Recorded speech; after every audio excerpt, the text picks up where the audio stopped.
दोस्तों, एक कुत्ते ने यमराज को सुनाई मनुष्य जीवन की कड़वी सच्चाई। सुनकर आप भी चौंक जाएंगे। इस प्राचीन कथा में हम आपको बताएंगे कि कैसे एक कुत्ता यमलोक पहुंच जाता है और यमराज से शर्त लगाता है, और यमराज उस शर्त में कुत्ते से हार जाते हैं और फिर यमलोक के सारे नियम बदलने पड़ते हैं। इस कथा में हम जानेंगे भगवान विष्णु ने यमराज को मनुष्य जीवन के संबंध में कौन सा महत्वपूर्ण ज्ञान दिया है। तो चलिए दोस्तों, आपका समय बर्बाद न करके कथा को शुरुआत करते हैं। दोस्तों, प्राचीन काल में मध्य देश में एक अत्यंत शोभायमान नगरी थी। उस नगरी में एक धनवान सेठ रहता था। उस सेठ के पास एक लाल रंग का कुत्ता होता है। वह सेठ बहुत लालची और कपटी स्वभाव का होता है, किंतु वह भगवान विष्णु का परम भक्त होता है। वह हमेशा अपने इष्ट देव भगवान विष्णु की पूजा आराधना करता रहता था। फिर एक दिन उस सेठ की भक्ति से प्रसन्न होकर भगवान विष्णु उससे मिलने के लिए पधारते हैं और उसे दर्शन देते हैं और कहते हैं, हे वत्स, मैं तुम्हारी भक्ति से अत्यधिक प्रसन्न हूं। मांगो, तुम्हें जो भी वर चाहिए, तुम्हारी जो भी इच्छा और मनोकामना है, मैं अवश्य पूर्ण करूंगा। वह सेठ भगवान विष्णु से कहता है, हे प्रभु, मैं आपके दर्शन करके धन्य हुआ। प्रभु, मुझे कुछ नहीं चाहिए, मेरे पास आपका दिया हुआ सब कुछ है। फिर वह सेठ एक सादा कागज निकालता है और भगवान विष्णु से कहता है, हे प्रभु, आप इस कागज पर अपने दस्तखत कर दीजिए ताकि मैं दुनिया के लोगों को भगवान के होने का सबूत दिखा सकूं। आजकल दुनिया में कोई ये मानना ही नहीं चाहता है कि भगवान है। फिर भगवान ने कहा, ठीक है वत्स, लाओ मैं तुम्हारे कागज पर दस्तखत कर देता हूं। इतना कहकर भगवान विष्णु उस सेठ के कागज पर दस्तखत कर देते हैं और अंतर्ध्यान हो जाते हैं। फिर वह सेठ उस कागज को हमेशा अपनी जेब में ही डालकर रखता था ताकि वह दूसरों को भगवान के होने का सबूत दिखा सके। फिर कुछ दिनों बाद उस सेठ का वह कुत्ता मर जाता है, जिससे वह सेठ बहुत ही दुखी हो जाता है। सेठ का कुत्ता मृत्यु के बाद यमलोक में जाने लगता है। फिर यमलोक पहुंचने के बाद वह कुत्ता यमराज के सामने आकर खड़ा हो जाता है। यमराज उस कुत्ते का लेखा जोखा निकालते हैं और कहते हैं, हे श्वान, तुमने तो पशु का जन्म पाकर भी कोई पाप नहीं किया है। तुमने हमेशा अपने मालिक के साथ वफादारी की है, कभी किसी पशु पक्षी आदि प्राणियों को कष्ट नहीं दिया है। तुमने अपने सभी काम बड़े ईमानदारी के साथ किए हैं। हे श्वान, एक कुत्ते का जन्म पाकर भी तुमने कोई भी घृणित कार्य नहीं किए हैं, इसीलिए तुम्हारे सभी जन्मों के पाप अब नष्ट हो चुके हैं।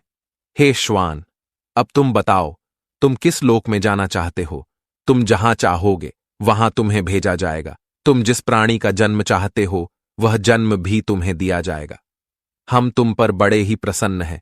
शीघ्र बताओ तुम्हारी क्या मनोकामना है। फिर वह कुत्ता बोलने लगता है, हे धर्मराज, आप चाहे मुझे नरक में भेजो या स्वर्ग में, मैं कहीं पर भी जाने के लिए तैयार हूं।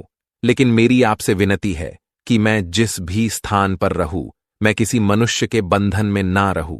मुझे किसी मनुष्य की गुलामी न करनी पड़े और ना ही मुझे मनुष्य का जीवन चाहिए।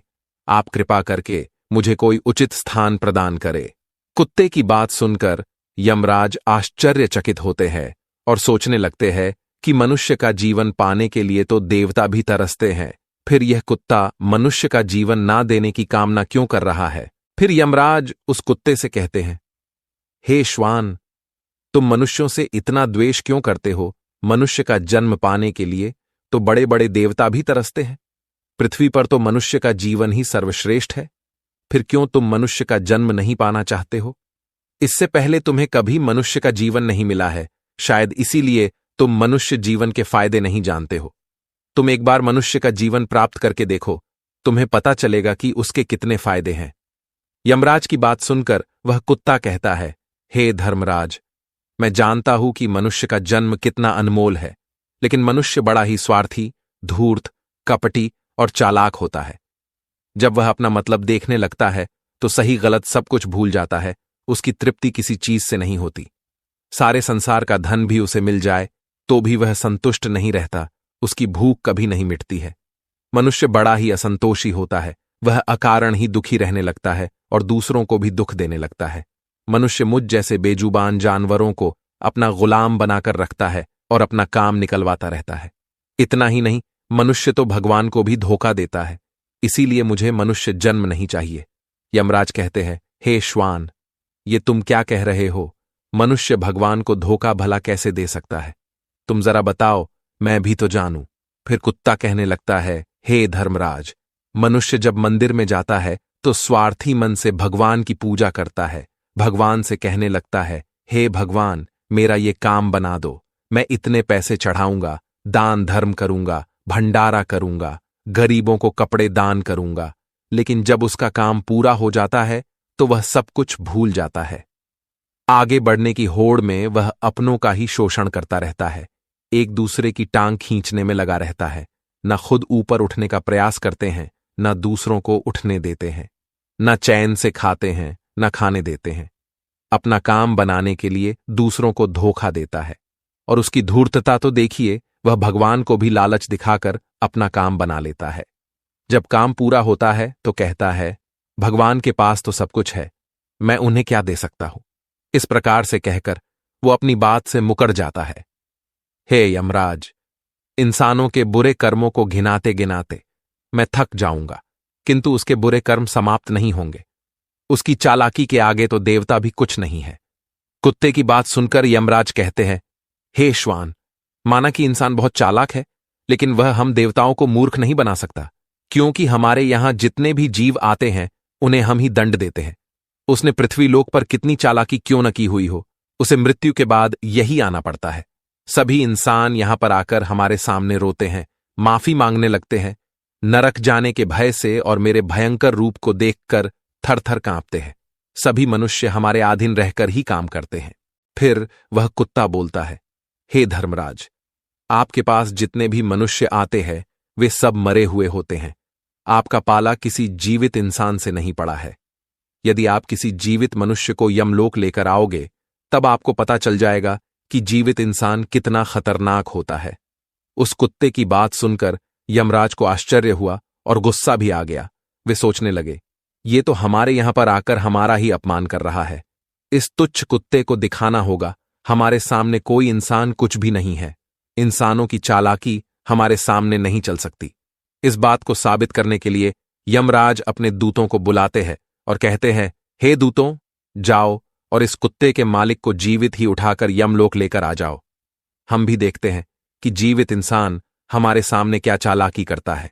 अगर यह कुत्ता गलत साबित होता है तो इसे अनेक वर्षों तक नरक में डाला जाएगा। उस कुत्ते को पूरा यकीन था कि एक अकेला जीवित मनुष्य स्वर्ग लोक में खलबली मचा देगा। फिर यम के दूत धरती लोक पर जाते हैं और उस कुत्ते के मालिक को अर्थात उस सेठ को चारपाई के साथ उठाकर यमलोक ले जाने लगते हैं।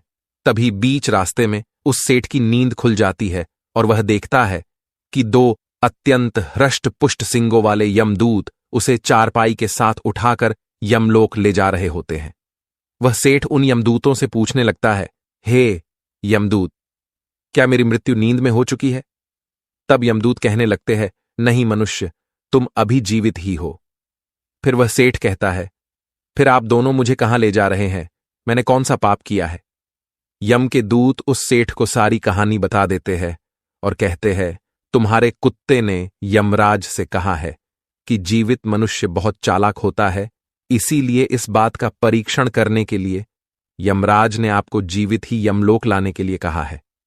उस सेठ को पूरी बात समझ में आती है और वह कुछ देर तक सोचने लगता है और फिर तुरंत उसकी जेब में रखा हुआ वह कागज निकालता है जिस पर भगवान विष्णु ने दस्तखत किए हुए होते हैं। वह उस कागज पर कुछ लिख देता है और फिर से कागज को अपनी जेब में रख लेता है। यमदूत उस सेठ को लेकर यमराज के दरबार में उपस्थित हो जाते हैं। उस सेठ को देखते ही यमराज जोर जोर से हंसने लगते हैं और सोचने लगते हैं, ये तुच्छ मनुष्य भला मेरा क्या बिगाड़ पाएगा। फिर वह सेठ जाकर यमराज के सामने खड़ा हो जाता है और अपनी जेब से वह कागज निकालकर यमराज को देता है। जब यमराज उस कागज को खोलकर पढ़ने लगते हैं तो वे तुरंत ही सिंहासन से उठकर खड़े हो जाते हैं और उस सेठ को सिंहासन पर बिठाकर खुद उसके स्थान पर खड़े हो जाते हैं, जिसे देखकर यमराज के सभी दूत चौंक जाते हैं, सोचने लगते हैं, यमराज ये क्या कर रहे हैं? एक मानव को अपने सिंहासन पर बिठा रहे हैं। ये जरूर कोई पहुंचा हुआ इंसान लगता है। वह सेठ अब यमपुरी का राजा बन जाता है। यमराज भी उसका आदेश मानने के लिए विवश हो जाते हैं। फिर वह सेठ सिंहासन पर बैठते ही यमलोक के सभी कानून बदल देता है और यमराज को ही यमलोक के द्वार का पहरेदार बना देता है।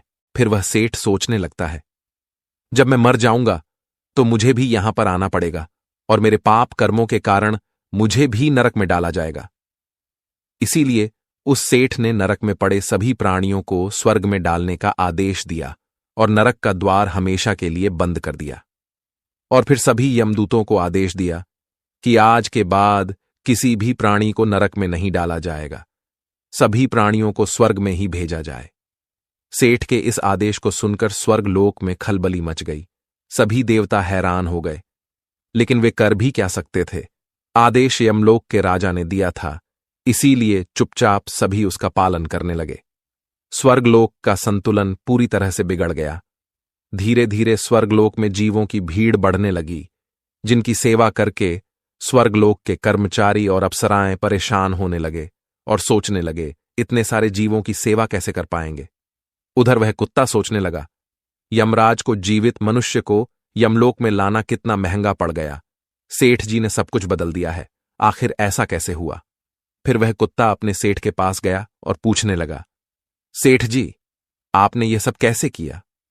अब तो आप यमलोक के राजा बन गए हैं, अब मैं सारे जीवन आपका दास बनकर रहूंगा।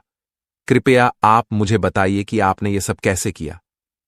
तब उस सेठ ने धीरे से उस कुत्ते के कान में कहा, जब मुझे पता चला कि मुझे जीवित ही यमलोक ले जाया जा रहा है, तो मैंने भगवान विष्णु के दस्तखत किए हुए कागज पर यह लिख दिया कि जिस जीवित मनुष्य को यमराज यमलोक बुला रहे हैं, उसे यमलोक का राजा बना दिया जाए। यही मेरा आदेश है। उस कागज पर भगवान विष्णु के दस्तखत देखकर यमराज को लगा कि यह भगवान विष्णु का ही आदेश है, तो उन्होंने बिना विचार किए ही मुझे यमलोक का राजा बना दिया। सेठ की बात सुनकर वह कुत्ता बहुत खुश हुआ और सोचने लगा, इंसानी दिमाग चाहे जहां भी रहे, खुरापात तो करेगा ही। इधर यमलोक का ऐसा हाल देखकर सभी देवता भगवान विष्णु से मिलने के लिए वैकुंठ चले गए और उन्हें सारी बात बता दी। देवताओं की सहायता करने के लिए भगवान विष्णु तुरंत ही यमपुरी में आ गए, तो उन्होंने देखा कि यमराज यमलोक के द्वार पर पहरा दे रहे हैं। फिर यमराज के सिंहासन पर कौन बैठा है? भगवान विष्णु को देखते ही यमराज उनसे प्रार्थना करने लगे और कहने लगे, हे प्रभु, आपकी यह लीला बड़ी ही विचित्र है। धरती के एक साधारण मनुष्य को आपने यमलोक का राजा बना दिया और मुझे पहरेदार। भगवान विष्णु यमराज से कहते हैं, हे धर्मराज, ये मैंने नहीं किया है, ये तो मनुष्य के चालाक दिमाग का कमाल है। यदि तुम जीवित मनुष्य को यमलोक लेकर आओगे तो यही होगा। इसीलिए मैंने मृत्यु के बाद ही मनुष्य को यमलोक लाने का आदेश दिया था, ताकि मनुष्य के सभी दोष और स्वभाव शरीर के साथ नष्ट हो जाए और केवल उसकी आत्मा ही यमलोक में प्रस्थान करे। किंतु आप तो एक जीते जागते मनुष्य को ही यमलोक उठाकर लेकर आए। यमराज से इतना कहकर भगवान विष्णु आगे बढ़े। फिर जब उस सेठ ने भगवान विष्णु को आते हुए देखा, तो वह तुरंत यमराज के सिंहासन से उठकर खड़ा हो गया और बोलने लगा, हे प्रभु, मुझे क्षमा करो। मैंने अपने कुत्ते को नरक में जाने से बचाने के लिए और मनुष्य की बुद्धि का बल दिखाने के लिए ही ऐसा किया। मैं आपके द्वारा दिए गए वरदान का दुरुपयोग नहीं करना चाहता था। हे प्रभु, मैं आपके दर्शन करके धन्य हो गया। अब मुझे किसी चीज की अभिलाषा नहीं है। फिर भगवान विष्णु मुस्कुराए और उन्होंने उस सेठ को क्षमा कर दिया। फिर वह सेठ धरती लोक पर लौट गया। भगवान विष्णु ने भी यमराज को फिर से यमलोक की गद्दी पर बिठा दिया और वे भी वैकुंठ लोक लौट गए। यमराज फिर से अपने सिंहासन पर बैठ गए। तब वह कुत्ता यमराज से कहने लगा, हे धर्मराज, देखिए आपने जीवित मनुष्य की चालाकी। एक जीवित मनुष्य क्या क्या कर सकता है। इसीलिए मैं मनुष्य नहीं बनना चाहता। मनुष्य जब स्वार्थी बन जाता है तो वह अंधा हो जाता है, उसे दोस्त परिवार दिखना बंद हो जाते हैं।